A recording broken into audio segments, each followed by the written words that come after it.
So many times I get asked questions by GLD and people that teach me so much. What teaches me most is this: the questions will come that are so obvious, and yet I've not even thought of them. and that's happened a lot of times in my life, in my days. And today was another one. So I have been asked and correctly pointed out, Carol, how do you define leadership, and how do you think others do? Because you're asking us to survey whether we're teaching leadership and helping people to become leads for the voiceless in their community and learn to have their own voice. What do you mean by those generalizations? How do we measure if this is successful in teaching and practicing leading a team, if we don't have clear what that means? And my response is, well, but I've been saying, everyone's been saying, and then I have to pause. That's such a wise question. And practical, of course, you dimwit old lady. Of course. Okay, so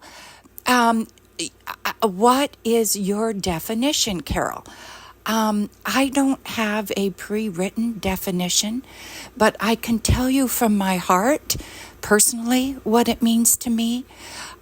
It is, of course, passing on very practical skills for navigating the different systems that seem to have more power or less power in our own survival and those we care about.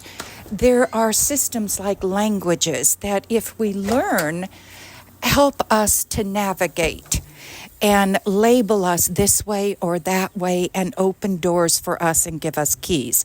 Just like certain degrees do, certain ways of wording things do, certain very practical skills do, time management skills, organizational skills. Yes, there are those very practical do's and don'ts that frankly are too many and too overwhelming. They've just increased in the amount of do's and don'ts that label folks since I was young.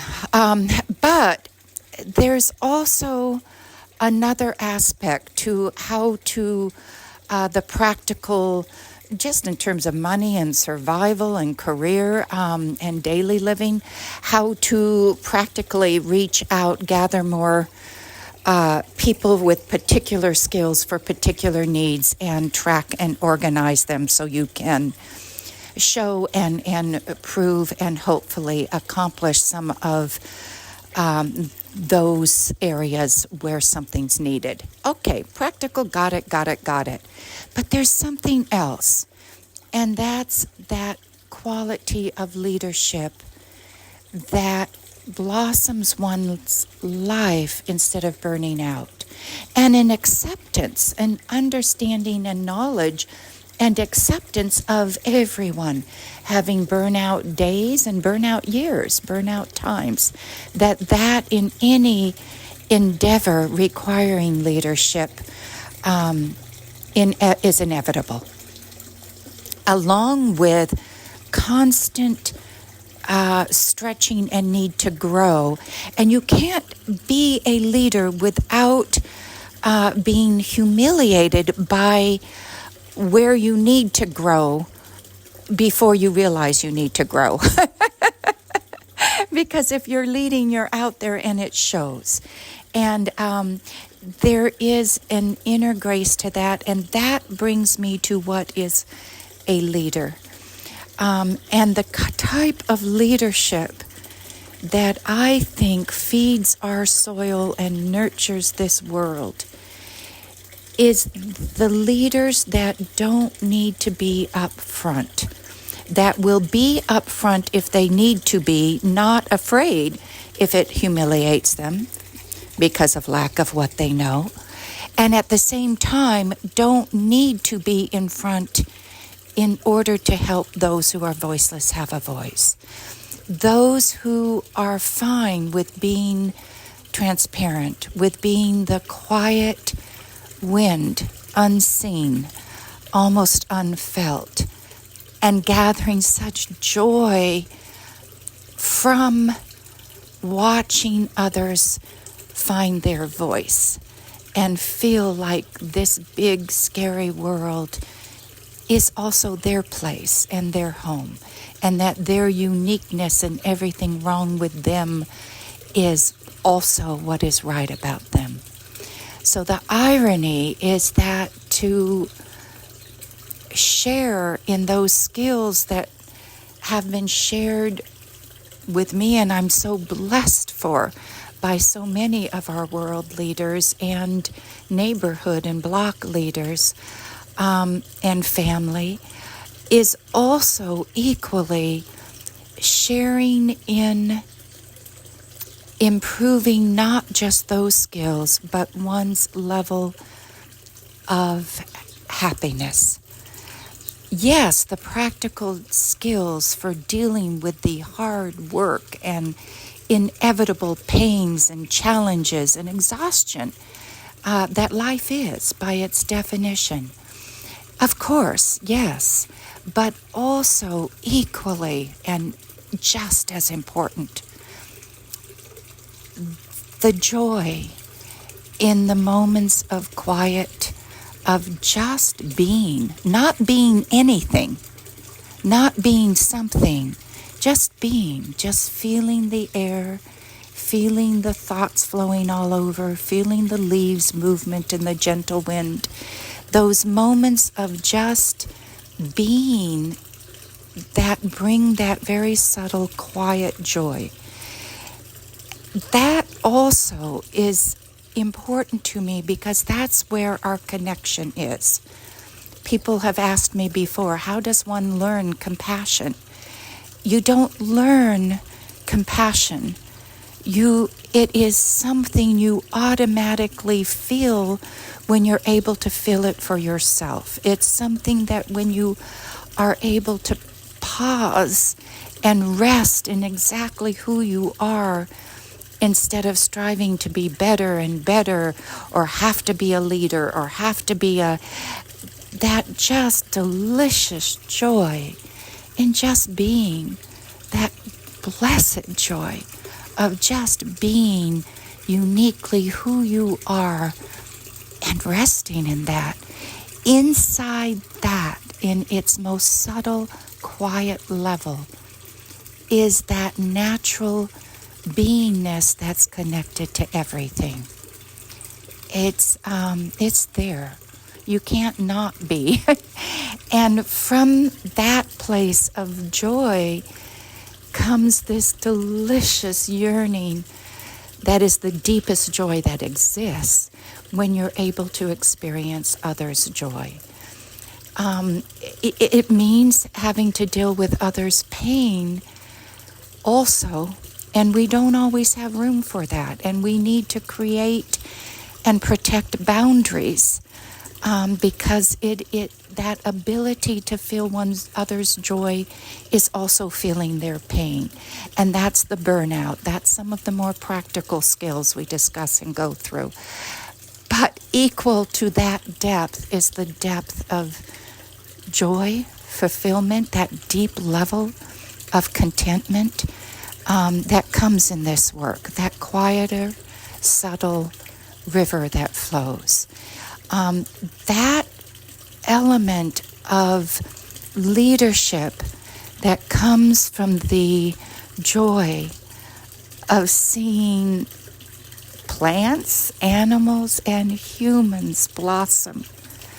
That joy is a natural leadership, whether it's up front at times when needed or quiet in the background, invisible. Any work I do with Save has to be completely invisible. I've had to be kind of unseen and not on any social media in order to do my other work.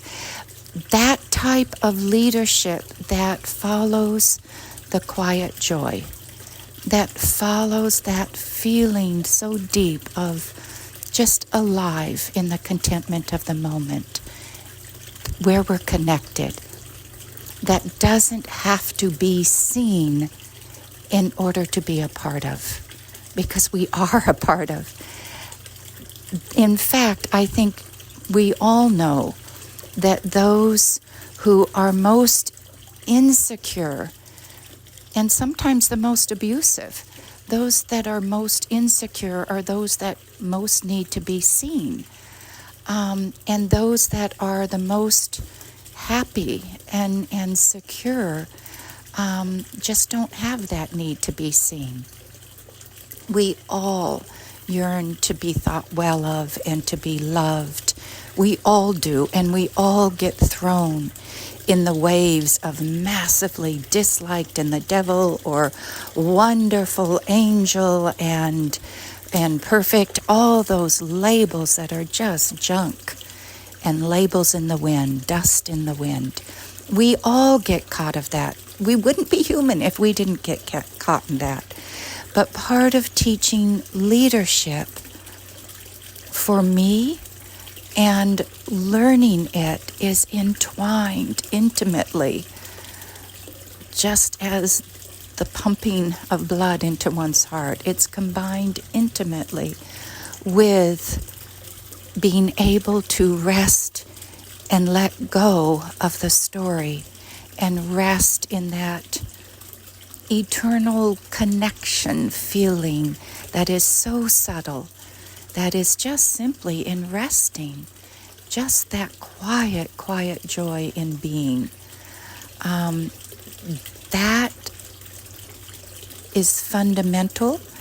And when it comes to wanting to leave the world a better place, ultimately that we have no choice on that. There are too many other factors. When it comes to that feeling like a natural flow, we can't help but want to leave the world a better place. In our smallness, in our powerlessness, it comes to moment by moment happiness and our ability to spread and share that quiet happiness from just the fact we exist, just being, that joy of being. And sharing happiness is not always easy. That's where the boundaries are. That's where we have to say to ourselves as we're suddenly furious and this and that is going on and it's too much and too many people in pain and we can't meet the needs and we feel abused and ragged to our bones. It's really important. One of the esoteric and yet most practical skills, fundamental to helping others who feel voiceless to having a voice, is giving yourself time to block people out and rest when you feel that abused, when you feel to your bone or triggered and you don't know why. Just allow yourself to block out and rest until all the electricity subsides and you can feel again that quiet joy in just being. That equally is a part of leadership. So in defining leadership, it is whether we're able to teach not just the practical skills in being a leader, but also some of the skills with being happy in our lives as they are right now, as we are right now, and not having to be better than we are in order to share joy and happiness. Part of it is measuring whether IHF is teaching simply practical leadership skills or also fundamentally blossoming open lives and the happiness of living. Therefore, in any very hard and difficult work we do, are we spreading anger and pain and hatred, or able to spread honesty without fear, love and joy that's not cliche and cheesy, but feels nurturing and gives us voice? And that becomes a question for me doing the GLD program. If we're doing it full on-set, online, full-time GLD, the per diem program, ultimately I have to ask, are we helping to enrich and make lives happier and share that happiness, that honesty, that joy, that sacredness, that quietness that is just so connected and lovely and feels alive? Or are we so frustrated in the demands of trying to do the program that we're sharing information without sharing that joy and that connectedness, which is fundamental to any movement or any teachings to take hold and have long-term motivation. So that's the answer I'm looking for, is whether it is teaching practical skills and also lifestyling skills. How to live one's life in such a way that it's fulfilling and you're able to share that deeper, more meaningful river also.